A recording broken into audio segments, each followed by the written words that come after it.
How's it going? It's Bradley with All Access Sports, bringing you another episode of our sleepers, studs, and stacks. And we're going to be rolling through things a little bit quicker today. We're going to give you some of our favorite plays under $5,500. You know, those value guys, so you can go get your top dogs at the high end of the pricing table. We're also going to go into some of our favorite studs, which are those high-priced guys that are at the top of the list every single week. The Ecklers, the Barkleys, the Bijans of the world, the Cooper Kupps, the Stephon Diggs, the guys that we really love that are super expensive, but you need to hit because they are so expensive. You can't afford to miss on those high-end guys. If you're coming back from another video, I appreciate you hanging out with us. Again, give a thumbs up to the video and drop a comment below.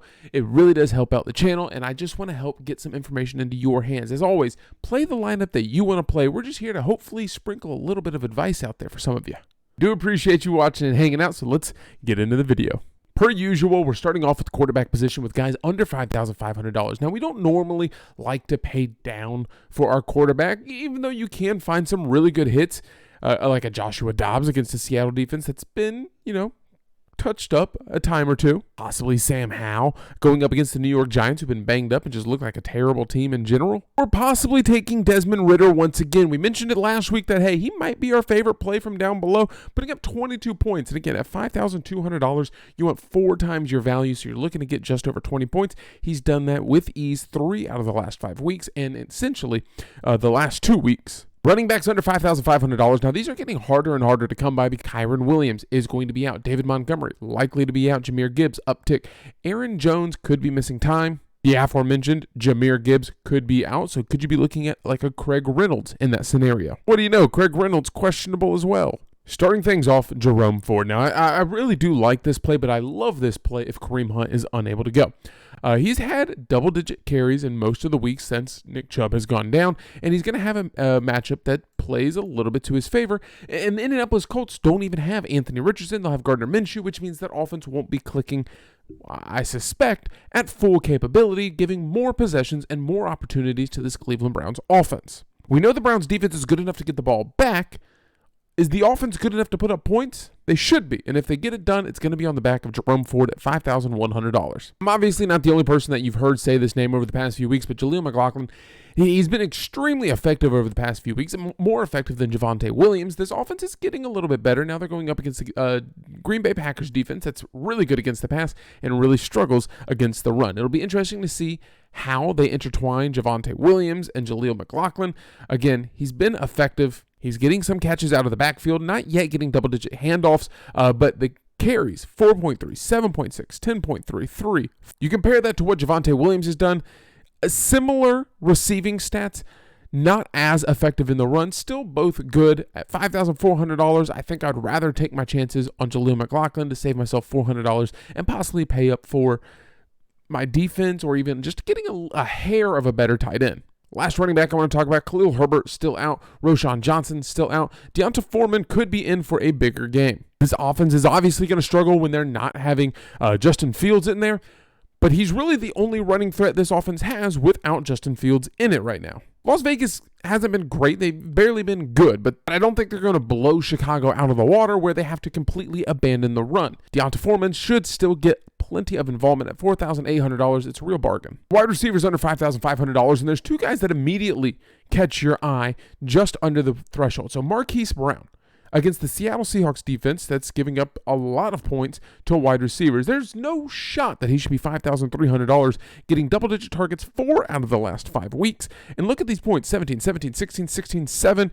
It's been a little bit touchdown dependent, but he's still getting a decent volume.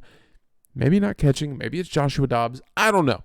Marquise Brown at $5,300 to me is a slam dunk. Next up, Romeo Doubs at $4,900. I liked his involvement week 3 and week 4. Las Vegas, that's not what you want to see. 1 reception on 4 targets, but they do come off a bye week. Maybe they're going to get him more involved to get back to these numbers. With Christian Watson back, maybe that's playing an impact into it. But Denver Broncos, not very good defensively. If Romeo Doubs is going to have a game where he's just going to be able to make some easy grabs, it should be this one. I like Romeo Doubs at $4,900. I mentioned this game a little bit earlier. Rondale Moore at $3,500, another interesting play. Not only has he been getting targeted a decent amount at $3,500, he's also being involved in the running game. It's important to point out that the Seahawks have given up the 6th most catches and the 3rd most touchdown grabs to opposing wide receivers in their games this season. I'm stealing that right here from Draftkings. They're basically giving you the answers on a silver platter. Last up, we have Curtis Samuel, who is playing more like wide receiver 2 than Jahan Dotson is, which is kind of mind-boggling to me. Did you see the video of him actually holding field goals? That's crazy. Anyway, Curtis Samuel is getting heavily involved. Well, I shouldn't say heavily. He's getting decently involved in this passing game. Now going up against the game in the New York Giants, who are pretty terrible defensively.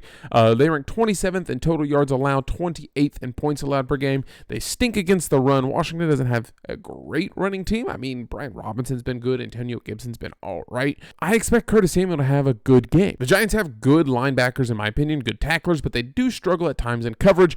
Curtis Samuel running over the middle should have some room to operate. The tight end position, and now you know me. I don't like to pay up for my tight end unless it's Travis Kelce. In this instance, I might have to. But Mark Andrews is starting to grab some steam. But if you're looking to save money because you want to pay up for some of those wide receivers, running back, quarterback, who can you look at? Well, this is our specialty. Number 1, Michael Mayer. With so many people drawing attention to just wanting to slow down Davante Adams, it looks like they're starting to implement Michael Mayer just a little bit more into this offense. Chicago already has one of the worst pass defenses, so they're probably going to be doubling up or doing even worse to Davante Adams to try and just focus on slowing him down or Jacoby Myers. Michael Mayer at $2,700 should be open over the middle. Give me 3 catches, 30 yards. I got 6 points already from a guy that's $2,700. Maybe we can luck into a touchdown or 2. Next up, Luke Musgrave. With Sam Laporta dealing with a little bit of injury, Luke Musgrave is probably the next best rookie tight end. Yeah, I know I've already mentioned Michael Mayer, but Luke Musgrave looks good, and he's getting involved at a pretty consistent rate with the exception of this 1-for-1 against Detroit. Again, he gets Denver, which is arguably the worst defense in the league. They have one big 70-point game to skew those numbers, but they still haven't been great. If you're worried about Patrick Surtain and some of those defensive backs locking down those wide receivers that aren't great for Green Bay, Luke Musgrave might be your guy at only $3,300. You're really not looking for much out of him, maybe 9 points. And look, he's on that 1, 2, almost a third time. And then that one bottom shelf game that he's had. But at $3,300, you are saving a ton of cash to go up and get your guys. Let's be clear. Travis Kelce, Mark Andrews, probably going to hit their value. Darren Waller playing from behind, probably going to hit value, seeing as how he's getting more involved. Tyrod Taylor looked his way a few times last game. But if you're looking to save money, I like Luke Musgrave, I like Michael Mayer, and then Zach Ertz. We've talked about it, but everyone's going to be on him or Logan Thomas, in my opinion. Under the studs, and obviously the high-priced guys, there's a lot to love. That's why they're the studs. That's why they're priced up appropriately. Patrick Mahomes gets his favorite weapon back. I'm just kidding. Mecole Hardman getting traded back to Kansas City is kind of big news. A lot of people are liking Rashee Rice. A lot of people obviously like Travis Kelce this week. So what's not to love about Patrick Mahomes? Josh Allen going up against New England, a little bit better defensively than anticipated. Justin Herbert in a trail from behind, probably chasing points game. I like it. Don't love it, but I like it, seeing as how he has all 20-plus point games so far this season. One last guy that I like, don't love, but I do like him in this game just because he's going up against Arizona, who we saw give up good games to like Jamar Chase when he had a 50-point-plus game, and Joe Burrow having a strong game that time as well. But Geno Smith, now DK Metcalf is dealing with a little bit of an injury, so he might be sidelined, but if not, and he is healthy, and Arizona at least keeps this game somewhat competitive, we could look for another one of these 20-ish, 26, 20-ish point games. We're not hoping for this 9.2 where he only throws 20 times in the entire game. We're hoping he gets involved with some of his weapons early. Now, if I do have to pick just one quarterback for right now, it's probably going to be Herbert in a play from behind game against Kansas City. But quietly, I think Kansas City's defense is a little bit better than everyone expects. Nick Bolton is one of the best linebackers in the league. L'Jarius Sneed looks good on the outside. Chris Jones, Karlaftis looks strong right now. Drew Tranquill has stepped up in big ways thus far this season. I think that Kansas City defense is a little bit better than most people anticipate. Chargers are going to score. They can score on anyone. But Kansas City might slow them down just a little bit. Every time we pick Josh Jacobs, it comes back to bite us, right? It's like 3 weeks, we're like, hey, we're not picking him. We're not picking him. It's good. It's good. We're not picking him. It's good. This week, I love him going up against Chicago, which means he's probably going to have a 10-point performance. Saquon Barkley says, hey, the ankle feels good. I don't want to be traded. I want to be here. So what's the best friend to a quarterback that may be struggling, injured, or new to the program? Just turn around, hand the ball off, or find some dump passes. And now Saquon Barkley, it looks like, oh, Bradley, that's 12th defensively. The Commanders are pretty good. No. Take a closer look at some of the things that they've been allowing. 27th in passing, 23rd in rushing. They just haven't been giving up those red zone touchdowns that you're kind of used to a bad rushing defense giving up to. 30 points allowed per game, 29 in total yards allowed. Washington's really not that good defensively. From the high-end guys, Saquon Barkley, you got to love. Bijan Robinson against Tampa Bay, I like, don't love. His pass-catching ability obviously helps him stay very high.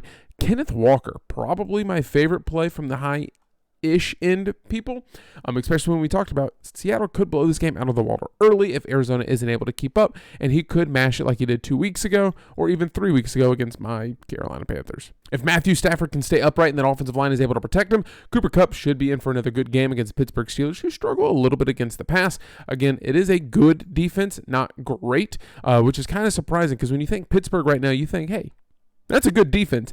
Apparently, it's not as good as you think. Stephon Diggs against New England. We saw what they did against Davante Adams, kind of focusing on slowing down one guy.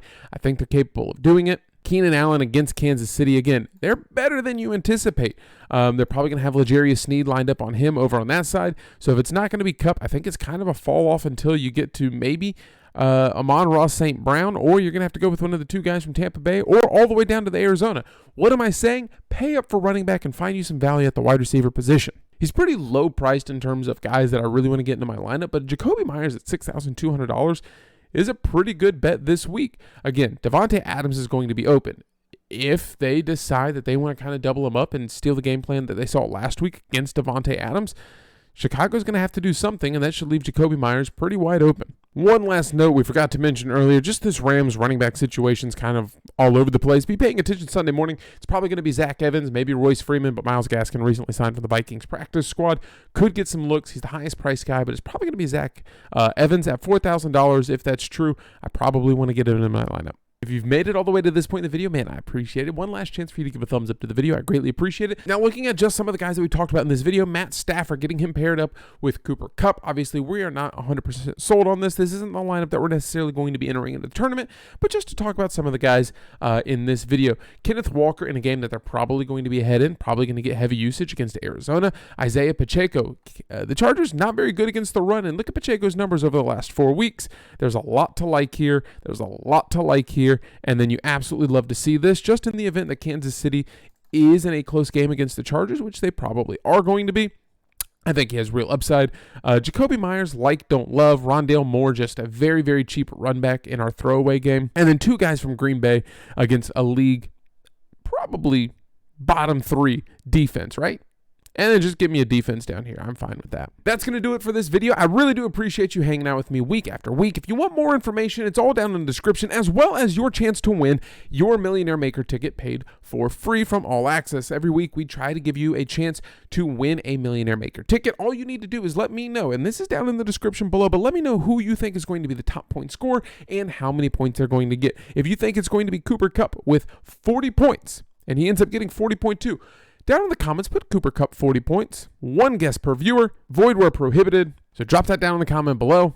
Best of luck to you this weekend, and hopefully the next time that I see you is in the green or down in the comments.